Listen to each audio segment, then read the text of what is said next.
Pemirsa, Indeks Manufaktur Indonesia menunjukkan perbaikan pada Juli 2025. Meski demikian, Indeks Manufaktur Indonesia masih berada di zona kontraksi. Aktivitas sektor manufaktur Indonesia masih berada di zona kontraksi pada Juli 2025 meskipun menunjukkan perbaikan dibandingkan bulan sebelumnya. Berdasarkan laporan S&P Global, Purchasing Managers Index Manufaktur Indonesia Juli tercatat sebesar 49,2 atau naik dari posisi 46,9 pada bulan sebelumnya. Kenaikan ini mencerminkan perlambatan laju kontraksi, namun indeks masih berada di bawah ambang batas netral 50 yang memisahkan ekspansi dan kontraksi. Dengan hasil ini, sektor manufaktur Indonesia telah berada di fase kontraksi selama 4 bulan berturut-turut sejak April 2025. Dalam keterangan resminya, ekonom S&P Global Market Intelligence Usama Bati menyebut penurunan output dan permintaan baru masih berlanjut meski tidak sedalam bulan sebelumnya. Permintaan ekspor baru juga kembali melemah, sementara perusahaan masih dalam mode pengetatan yang ditandai dengan pemangkasan tenaga kerja dan pengurangan aktivitas pembelian. Meski sebagian perusahaan berharap kondisi ekonomi membaik dan harga bahan baku menurun, kekhawatiran terhadap dampak tarif dari Amerika Serikat serta melemahnya daya beli domestik menjadi faktor utama yang membayangi prospek volume produksi tahun depan. Jakarta, Tim Liputan IDX Channel. Kita ke informasi lain, pemirsa. Direktorat Jenderal Pajak menggandeng Ditjen Kependudukan dan Pencatatan Sipil untuk integrasi data administrasi. Langkah kerjasama ini dilakukan untuk mendorong peningkatan pelayanan dan penerimaan perpajakan ke depan. Direktorat Jenderal Pajak bekerja sama dengan Direktorat Jenderal Kependudukan dan Pencatatan Sipil sebagai upaya reformasi perpajakan yang tengah dilakukan pemerintah. Ditjen Pajak Bimo Wijianto mengungkapkan kerjasama tersebut dilakukan untuk memperkuat tata kelola administrasi dan meningkatkan efektivitas layanan publik.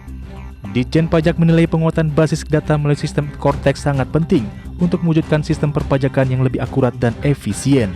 Nantinya kerjasama ini mencakup validasi nomor induk kependudukan, pemutakhiran data kependudukan, serta penerapan teknologi pengenalan wajah untuk mendukung pengawasan dan pelayanan perpajakan.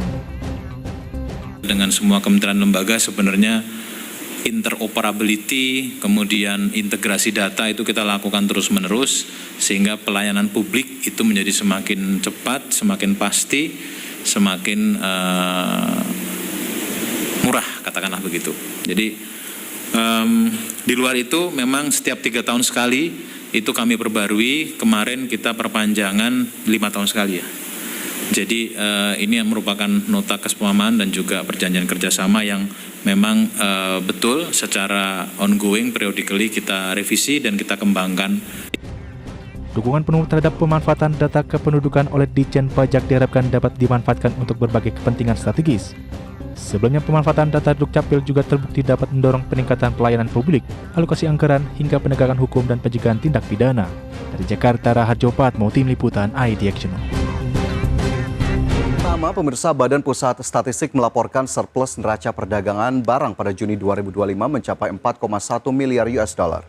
Surplus perdagangan pada Juni 2025 lebih ditopang pada komoditas non-migas sebesar 5,22 miliar US dollar. Badan Pusat Statistik melaporkan surplus neraca perdagangan barang pada Juni 2025 mencapai 4,10 miliar US dollar dan menjadi surplus selama 62 bulan berturut-turut sejak Mei 2020. Meski demikian, surplus perdagangan Juni tercatat lebih rendah dari bulan sebelumnya yang mencapai 4,30 miliar US dollar. Deputi Bidang Statistik Distribusi dan Jasa BPS Puji Ismartini mengungkapkan, surplus pada Juni 2025 lebih ditopang pada komoditas non-migas sebesar 5,22 miliar US dollar. Meski demikian, komoditas ini mengalami penurunan dari bulan sebelumnya yang mencapai 5,83 miliar US dollar. Sementara komoditas migas masih tercatat mengalami defisit 1,11 miliar US dollar, lebih rendah dari bulan sebelumnya yang defisit 1,53 miliar US dollar. Pada Juni 2025, neraca perdagangan barang mencatat surplus sebesar 4,10 miliar US dollar. Neraca perdagangan Indonesia telah mencatat surplus selama 62 bulan berturut-turut sejak Mei 2020. Surplus pada Juni 2025 lebih ditopang oleh surplus pada komoditas non-migas sebesar 5,22 miliar US dollar. Neraca perdagangan barang selama semester pertama 2025 mengalami surplus sebesar 19,48 miliar US dollar. Ditopang oleh surplus komoditas non-migas yang mencapai 28,31 miliar US dollar, melonjak dari periode yang sama tahun sebelumnya yang mencapai 25,69 miliar US dollar. Sementara neraca perdagangan migas dilaporkan masih mengalami defisit sebesar 8,83 miliar US dollar, lebih baik dibandingkan defisit Januari hingga Juni 2024 yang sebesar 10,11 miliar US dollar. Dari Jakarta, Tim Liputan IDX Channel. Ya, pemirsa, Badan Pusat Statistik mencatat kinerja ekspor dan impor mengalami pertumbuhan pada Juni 2025. Kenaikan nilai ekspor didukung oleh sejumlah komoditas unggulan seperti minyak kelapa sawit, sementara peningkatan impor didorong golongan penggunaan barang konsumsi dan barang modal. Badan Pusat Statistik mencatat kinerja ekspor Indonesia mengalami pertumbuhan signifikan pada Juni 2025. Total nilai ekspor tercatat sebesar 23,44 miliar US dollar, meningkat 11,29% dibandingkan Juni tahun lalu. Yang ditopang non-migas senilai 22,33 miliar US dollar dan ekspor migas sebesar 1,11 miliar US dollar. Kenaikan nilai ekspor secara tahun ini didukung oleh sejumlah komoditas unggulan seperti minyak kelapa sawit, perhiasan dan barang bernilai tinggi, bahan kimia berbasis pertanian, semikonduktor serta peralatan elektronik. Secara kumulatif, total ekspor Indonesia dari Januari hingga Juni 2025 mencapai 135,41 miliar US dollar atau tumbuh 7,7% dibandingkan periode sama tahun sebelumnya.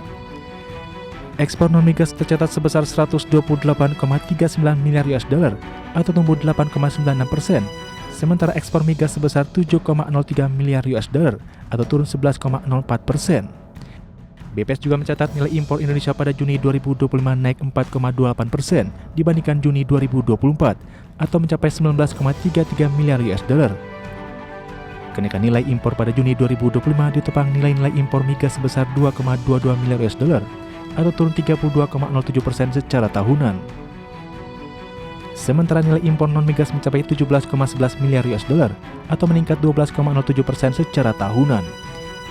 Peningkatan impor Juni dipengaruhi peningkatan impor untuk golongan penggunaan barang konsumsi dan barang modal secara tahunan, sementara impor bahan baku penolong mengalami penurunan.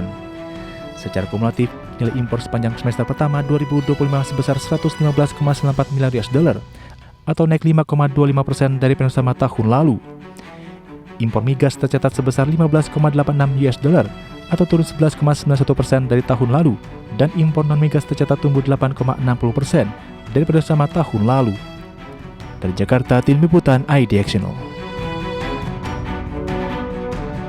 Pemirsa, demi mendorong optimalisasi penerimaan dan pengembangan pasar kripto dalam negeri, pemerintah resmi menerbitkan 3 peraturan Menteri Keuangan terbaru.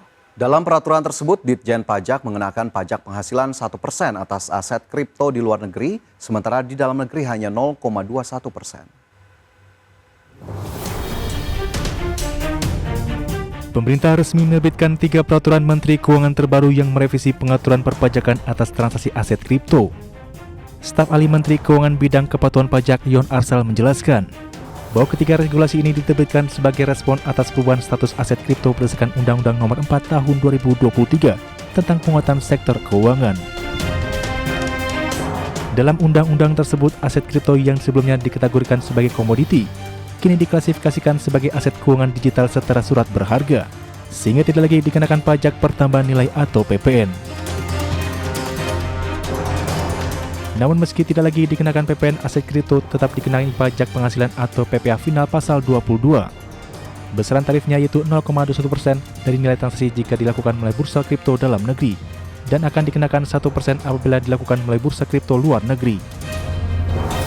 Yon Arsal menilai langkah tersebut akan mendukung pengembangan pasar kripto dalam negeri. Yang luar negeri itu juga sudah merupakan hasil pembahasan kami dengan para stakeholders, termasuk dalamnya dengan OJK juga. Artinya memang kenapa kita kenakan tarif pemungutannya lebih tinggi, justru sebenarnya untuk masukan dari industri agar industri kripto dalam negeri justru tumbuh dan berkembang. Orang-orang kita harapkan nanti ikut terlibat di dalam perdagangan dalam negeri. Sementara itu, jasa yang diberikan oleh bursa kripto dan penambang kripto tetap dikenakan pajak pertambahan nilai dan pajak penghasilan. Untuk penyediaan sarana elektronik, PPN dikenakan atas nilai lain sebesar 11% dari imbalan yang diterima. Sementara jasa verifikasi oleh penambang kripto dikenai PPN dengan tarif tertentu, serta PPh berdasarkan ketentuan umum. Dari Jakarta, Raharjo Patmo, Tim Liputan ITX News.